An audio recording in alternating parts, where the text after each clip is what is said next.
I never received it, that's all I said. One sentence. 7 words. Spoken just loud enough to cut through the clinking champagne flutes and the overly loud Mariah Carey remix blasting from the rooftop speakers. Our CEO, Gregory Whitmore, a man who uses too much hair gel and too few ethics, had just raised his glass to me. Or more precisely, to Alina, which is my middle name and what he calls me when he's pretending to know his employees. To Alina. He beamed, looking out at the crowd like a pageant host. She hit every milestone this quarter and earned herself that fat $20,000 bonus.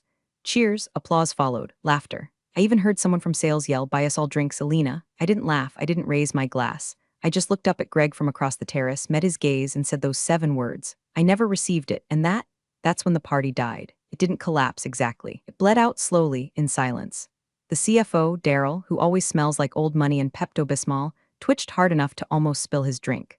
The HR director, Simone, started coughing into her napkin like she'd suddenly forgotten how to swallow shrimp cocktail. Even the intern manning the dessert table stopped slicing cheesecake and stared. Greg, to his credit, didn't flinch. He just chuckled, that fake, airy laugh he uses when investors ask about overdue reports. Ah, always modest. Well, it's in the system, Alina. Payroll must have processed it already. I blinked once. I checked this morning, nothing deposited. Simone made a noise halfway between a laugh and a sneeze. I'll have finance look into it first thing Monday, Greg said, his voice a little too bright now. Let's not talk shop tonight. You deserve to celebrate. I'm sure I do, I said. Just want to know what I'm celebrating.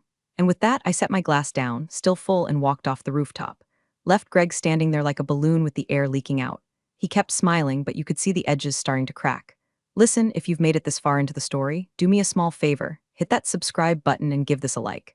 95% of you listen in silence, and I get it, you're multitasking, pretending to work. But hey, keeps this whole twisted circus rolling, and my team would really appreciate it. Anyway, I didn't cry in the elevator. I didn't scream into my steering wheel or fire off an angry email. I just drove home, made myself a grilled cheese, and opened my laptop. Then I started pulling the files. Because here's the thing, I wasn't confused. I wasn't even shocked. I was prepared. 3 months ago, I asked for a copy of my original employment contract. For tax purposes, I said. Legal sent it over without a second thought. I saved it in a folder titled "In Case They Get Stupid." That folder had 27 other documents in it. Vendor invoices I'd flagged. Internal memos I wasn't supposed to see. A PDF from 2 years ago titled "Bonus Allocations Executive Discretion." A spreadsheet showing budget reallocations that just happened to divert $20,000 from my department to miscellaneous development, approved by Greg himself. And a personal favorite, a screenshot of a Slack message where Daryl asked if it was okay to ghost pay her Q4 bonus to cover Aspen travel. Ghost pay. Aspen. I could have laughed if I weren't so utterly done. See, I didn't get where I am by being loud. I'm not the one who bangs on tables or leads motivational chants. I'm the one who fixes things, quietly, efficiently, without drama. And when people like Greg forget that quiet doesn't mean powerless, well, that's when things start to break. I sent one email before I went to bed, just one, no attachments, no explanations, just the subject line, Clause 7.4 Notice of Invocation. And to be clear, I wrote that clause myself 3 years ago, slipped it into my contract after watching too many old boys get handshakes and handouts for projects I delivered. HR never read it. Legal skimmed. Greg signed it during a budget crisis while scarfing pad thai on a Zoom call. Clause 7.4. Failure to disperse performance bonus within 7 calendar days of confirmed milestone completion entitles the employee to initiate proprietary protection protocols without further notice. I'd all forgotten about it, I hadn't, and now I'd just flipped the first domino. Monday morning smelled like panic and burnt coffee. Not that anyone would admit it, on the surface the office was its usual beige purgatory. People walked briskly, phones rang with exaggerated urgency, and somewhere down the hall, someone kept pretending to laugh at something on Slack. But beneath the fluorescent hum, something had shifted. I could feel it. By 9:12 a.m., Simone from HR had already stopped by my desk twice under the guise of just checking in. Her blouse still had glitter on it from the rooftop party. She looked like she hadn't slept. "Hey, Olivia," she said, too cheerful. "So weird about the bonus thing. Probably just payroll being slow, right?" I didn't even bother looking up. "Sure," I said, "probably." At 10:03 a.m., I got the email I'd been waiting for. Subject line, "Contract review follow-up urgent from Meredith Jane, lead counsel." She asked me to join a legal review meeting at 10:30 sharp. Small conference room, just her and me. No need to bring anything, the email said, so I brought everything. The room smelled like lemon cleaner and fear. Meredith was already seated when I arrived, fingers pressed together like she was trying to physically hold her thoughts in place. She didn't offer me coffee. She didn't smile. She gestured to the chair across from her like I was there to discuss a will. She held a printed copy of my contract in her lap. Pages slightly creased. One pink post-it marking page 7. I sat, set my leather folder on the table, waited. Meredith cleared her throat. Olivia, have you ever exercised clause 7.4 before? No, I said, but the clause is valid. Signed, countersigned, timestamped. I'll find the backup in the contract repository. Document hash Olivia 746B. She blinked. I continued. It was added as a condition of continued employment during the 2020 Q3 restructuring. I wrote it myself, ran it past outside counsel, and sent it to legal for incorporation.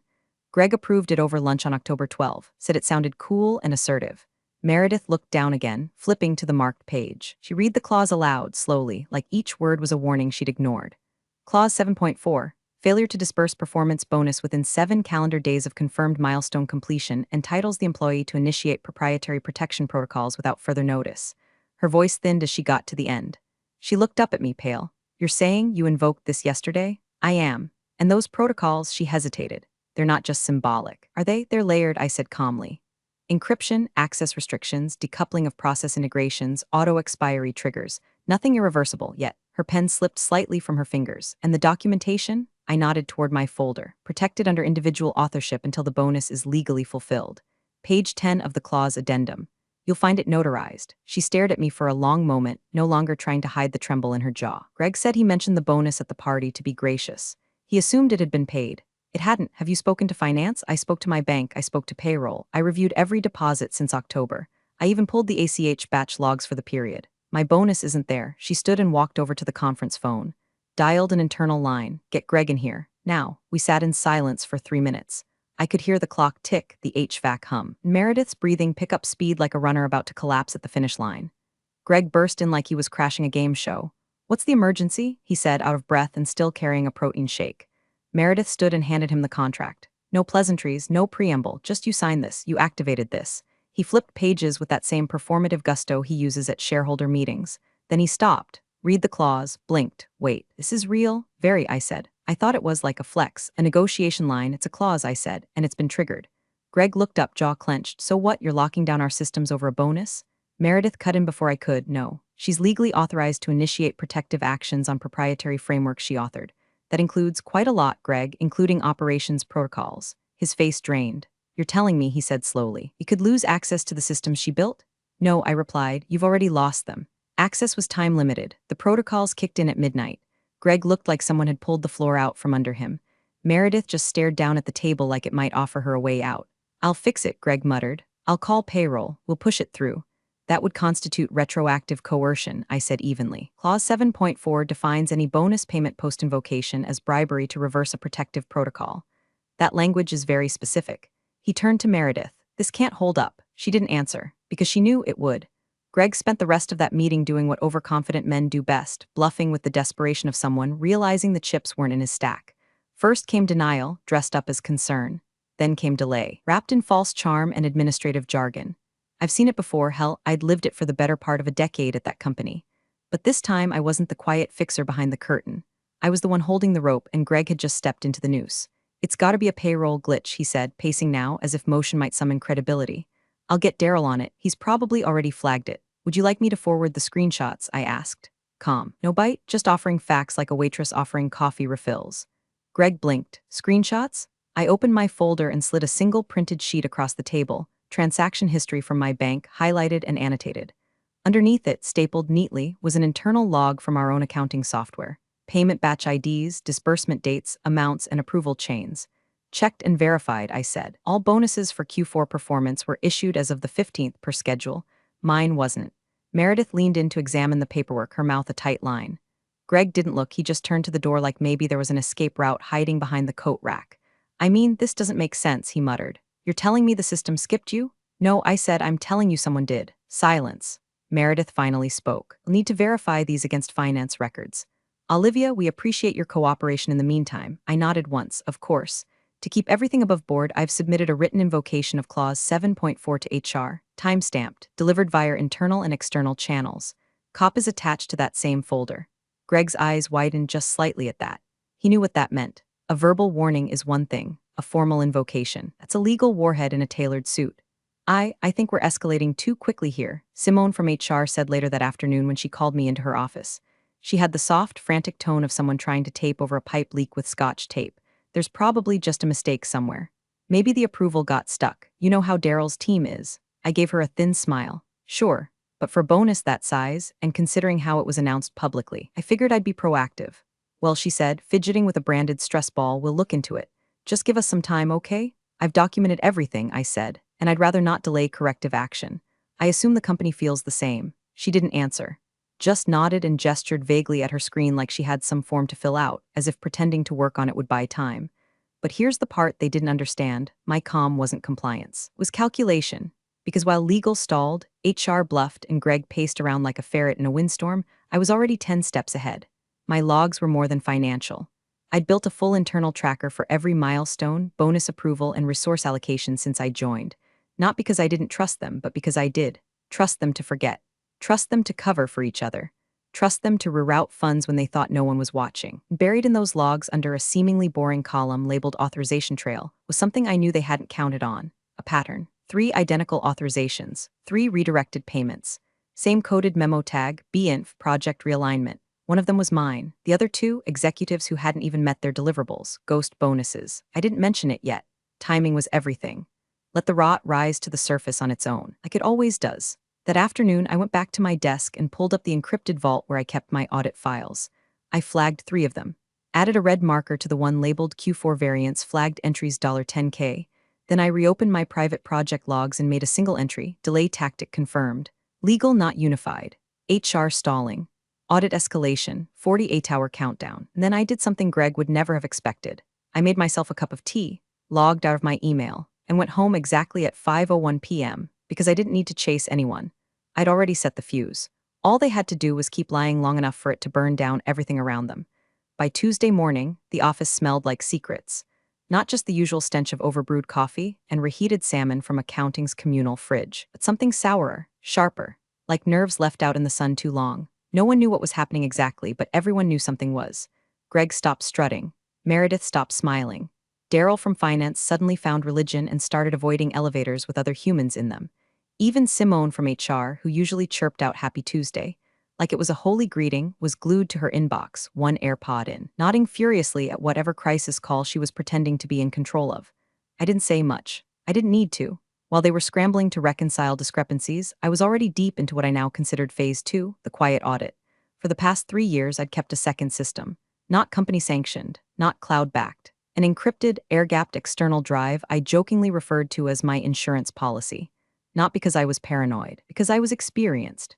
I'd watched too many colleagues get blamed for budget oversights that weren't theirs. Watched high-level execs gaslight staff into silence over clerical errors that somehow always favored people with parking spots. My system didn't just track bonuses. It tracked movements, financial, procedural, personnel-based. Every time a vendor payment was processed, I copied the metadata.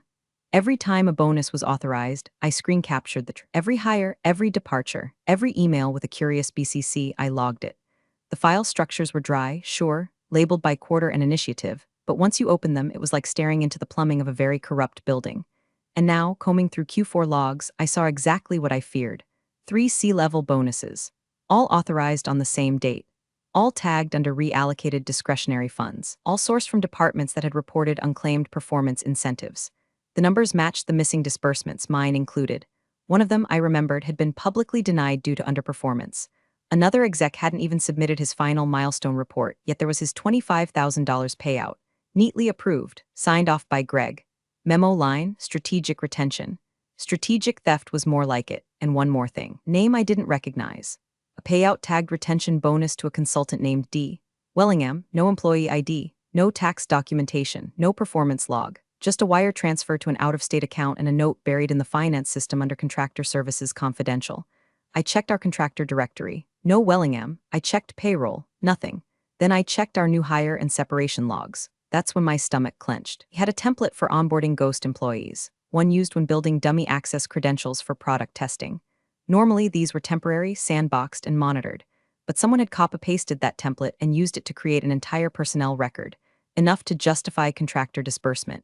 The signature on the authorization? Daryl. Now, I'm not a whistleblower by nature. I don't enjoy takedowns, but I do believe in balance. And watching these men loot our company like a piñata at a frat reunion while gaslighting me over a $20,000 bonus, that was my line. I didn't need to go to the press.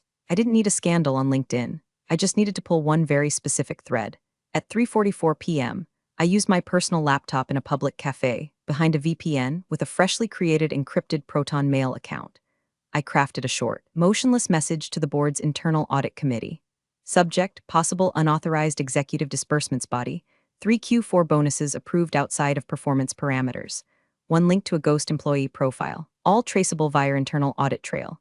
Keywords: Wellingham, reallocated discretionary, project realignment. No name, no threat, no demand, just enough breadcrumbs to force someone's hand. By the time I got back to the office, I could feel it like weather rolling in behind drywall. The cloud hadn't burst yet, but the pressure was changing. Conversations stopped when I walked by. Emails slowed. Slack channels went eerily quiet. Greg passed me in the hallway and gave me a smile so forced it looked like it had been stapled to his face.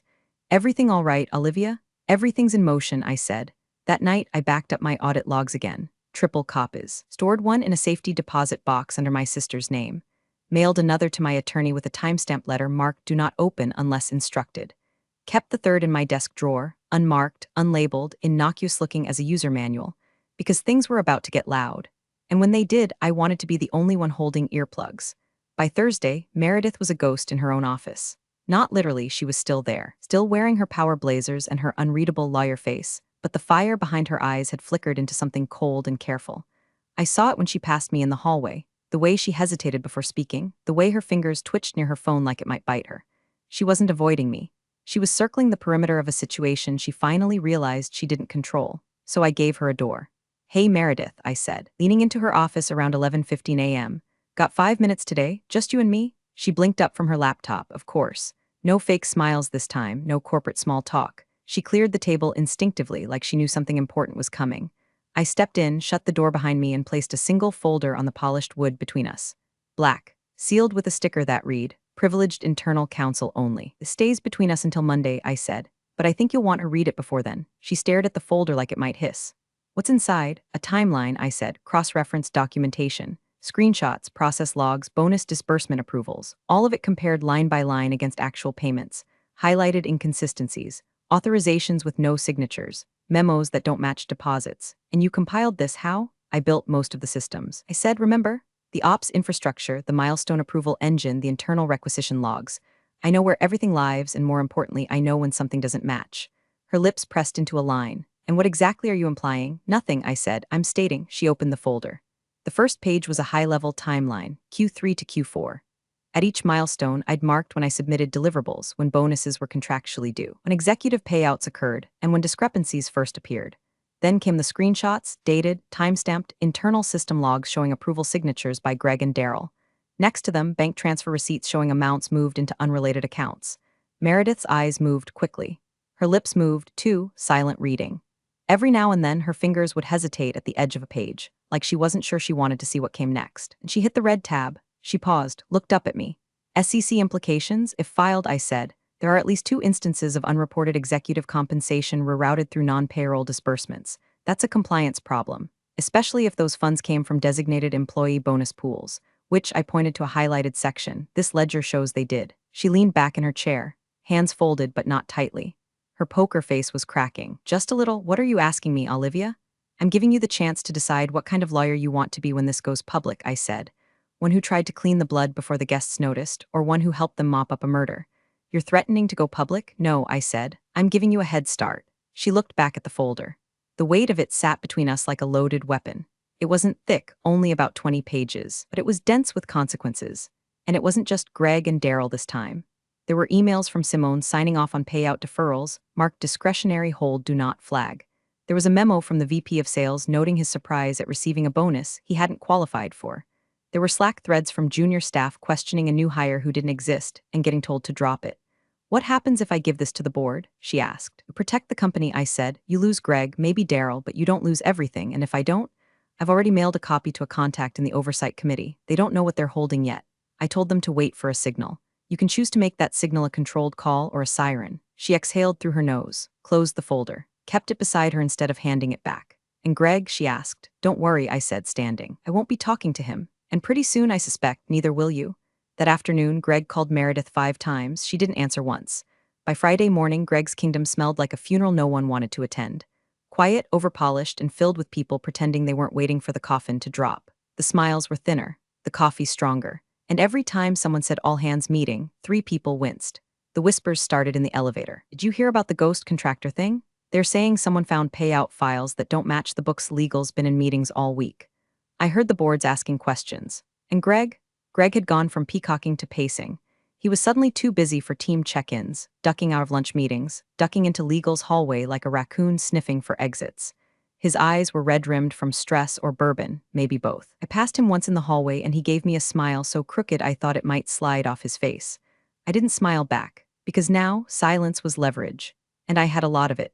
Simone from HR sent me a formal email with the subject line, "Apologies regarding bonus miscommunication."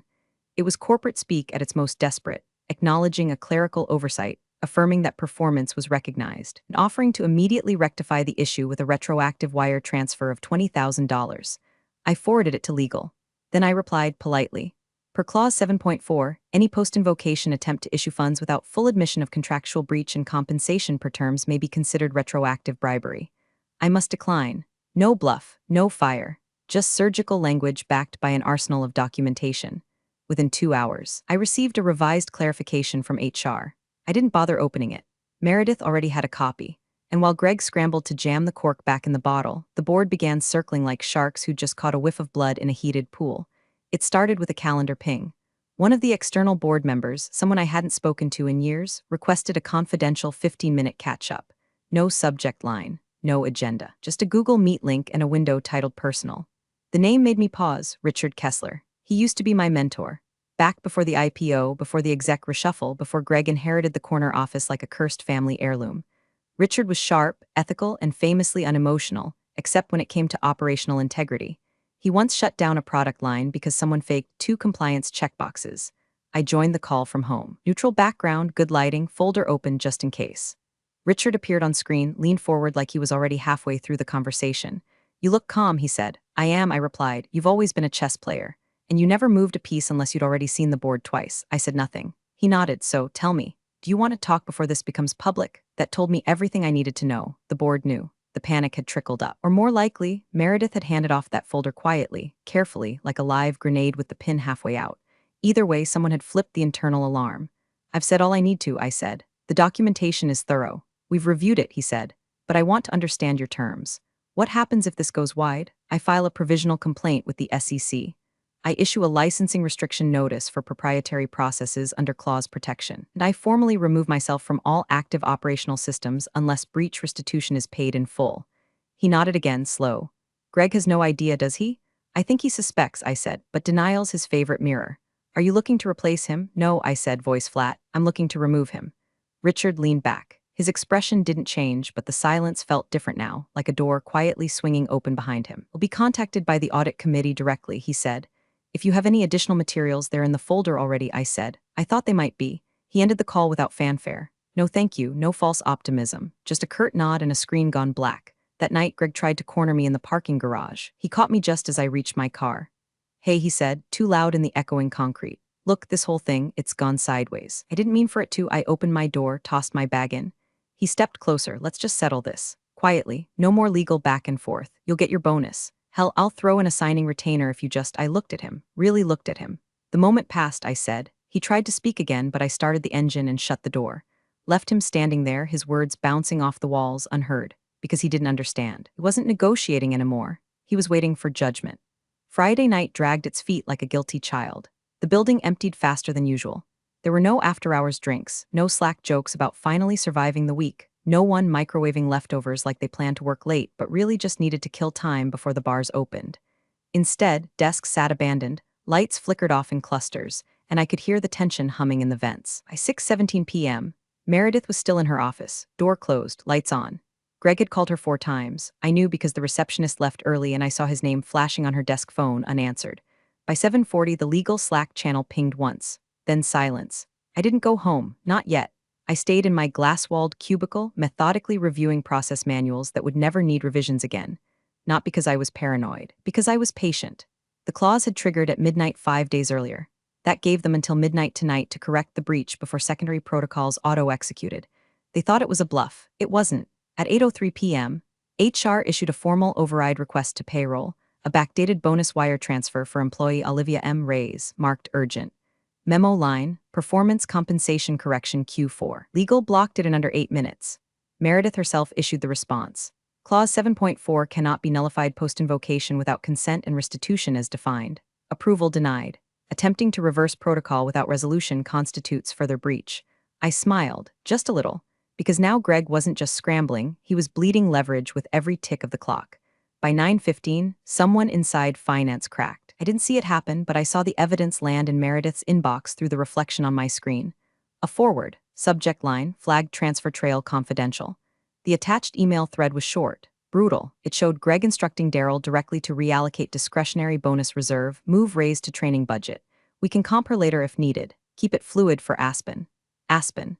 The team training retreat I wasn't invited to. One with the $22,000 hotel invoice, spa receipts labeled client engagement, and 4 dinners for 2 charged under mentorship sessions. And there it was, the line that mattered. Her bonus covers the last villa. I'll handle spin if she asks. Timestamp 2 days after I hit my final Q4 milestone. 2 days after I earned what they stole. The thread included Daryl's reply. A simple thumbs up emoji. No signatures, no shame. At 10:22 p.m., Meredith sent it to the board. No commentary, no legalese. Just the thread, a subject line marked urgent breach confirmation, and the header as requested. I don't know who inside legal leaked it to me, but someone did, slid it across the metaphorical table with no return address. I read it twice, printed it once, folded it neatly into the original folder under a new tab labeled Malice. At 11:09 p.m., Greg finally cracked. I was packing up when he came pounding down the hallway like a bad storm, tie loose, eyes wild, holding his phone like it had betrayed him personally. You, he barked, voice hoarse, you could have come to me first. We could have worked this out. I did, I said, zipping my bag, you just didn't listen. You're really going to burn all this down over a bonus? No, I said. You did that when you stole it. His jaw flexed like he wanted to shout, but all he managed was a laugh, bitter and cracked. You really think the board's gonna side with you? I looked at him calmly. I don't need them to side with me, I just need them to follow the money. He opened his mouth, closed it, and turned away. Maybe to scream, maybe to cry, maybe just to figure out where it all went wrong. At 11:58 p.m., I dropped the final file into the shared board drive. Title: Proprietary Protocols. Temporary Access Restriction Notice. At midnight, the lockout executed automatically. Every operational manual I'd authored, every automated process, every embedded protocol, every efficiency model they used to keep the company breathing, now required a licensing key to access. They didn't have it, and until restitution was made, they wouldn't. The moment of no return had passed, and Greg, he was finally out of time. The boardroom at 9 a.m. sharp was a mausoleum dressed in mahogany. 12 chairs filled, 2 empty, 1 reserved for the ghost of Greg's credibility. I sat at the far end, not at the table but close enough to see the whites of their eyes. I didn't dress for war, I dressed for court. Black blazer, no jewelry, documents in one hand, the calm weight of months of silence in the other. Next to me sat Jonathan Lynn, external compliance auditor. Quiet as a whisper, sharp as a scalpel. He didn't speak unless summoned, didn't blink unless necessary. He was here to observe and if needed, verify. Meredith stood at the head of the table, flanked by 2 of her senior associates and the kind of leather-bound binder that only shows up when things have gone nuclear. Greg wasn't here. Daryl, the CFO, looked like he'd aged a decade overnight. The skin beneath his eyes hung loose, and his tie was the color of defeat. Simone from HR had the gall to look surprised, still blinking like she might wake up and find it was all just a stress dream. Meredith opened the meeting with no preamble. Clause 7.4, she said, crisp and cold, was drafted into Miss Ray's employment contract in 2020, authorized by then-CEO Whitmore, and legally binding per corporate policy at the time. The language is explicit. She flipped open the binder and read it aloud. For the record, failure to disburse performance bonus within 7 calendar days of confirmed milestone completion entitles the employee to initiate proprietary protection protocols without further notice. Then she looked up. The breach is confirmed. The protocols have executed. And per verification by Mr. Lin, she gestured toward Jonathan, who nodded once. Those protocols are lawful, trackable, and technically sound. What does that mean in practice? Asked one board member, adjusting his glasses like maybe they'd help him see the answer he wanted. Jonathan spoke, voice low but definitive. It means your operations backbone is watermarked. Every process authored by Miss Ray's, scheduling systems, vendor automations, cross-department syncs is traceable, and currently locked under her licensing control. A rustle moved through the room like a cold wind. One of the board members leaned forward. Watermarked, as in, digitally? Yes, I said calmly. I've embedded unique syntax markers in the logic string of every proprietary model I built. If duplicated or migrated, they trip a compliance flag and invalidate the integrity of the process. It's in the logs, documented, time-stamped. Another board member, one I'd never met, let out a slow breath. And no one noticed, no one looked, I said. And as long as I was paid, it didn't matter. A longer silence followed. the kind that hangs, waits, measures. Then Meredith closed the binder. In light of the confirmed breach and the risk to company continuity, legal formally recommends the immediate severance of CEO Gregory Whitmore and the resignation of CFO Daryl Ingram. Their direct involvement in the reallocation of Miss Reyes's bonus has been substantiated via internal records. Daryl didn't even try to object. He stood, trembling slightly, muttered something about forwarding credentials before noon. No one stopped him. Simone opened her mouth, then closed it again. She knew she was next. Maybe not now, but soon. What's our exposure? A board member asked. Meredith turned to me. I met her gaze, then turned to the table. Minimal if you move now. I haven't filed the SEC complaint. I haven't activated external claim procedures. But the longer you delay formal resolution, more complicated this gets. And what would formal resolution entail? Another asked. I'll present my terms in writing, I said. They'll include restitution, damages, licensing fees, and reassignment of specific internal rights. Are you planning to stay with the company? I looked at them and let that question hang in the air like smoke. It wasn't time to answer that. Not yet. Clause 7.4 is clear, I said instead. I've followed every word of it to the letter. What happens next is your decision. They didn't nod. They didn't speak. They just stared at me, at the ghost of Greg, at the yawning hole where their operational certainty used to live. And then Richard Kessler, the only one at the table who'd ever seen me in the trenches, spoke for the first time. Let's take a short recess, he said. I believe Miss Reyes will be presenting terms, and I suggest we listen very, very carefully. The recess lasted 11 minutes, just long enough for board members to confer in hushed pairs, for Meredith to field 2 whispered calls behind the soundproof glass, and for Simone to quietly vanish from the room. No one acknowledged her absence. No one needed to. When they returned, the atmosphere was different. Less tension, more resignation. Like gamblers realizing the dealer wasn't bluffing, she was holding the only cards that mattered.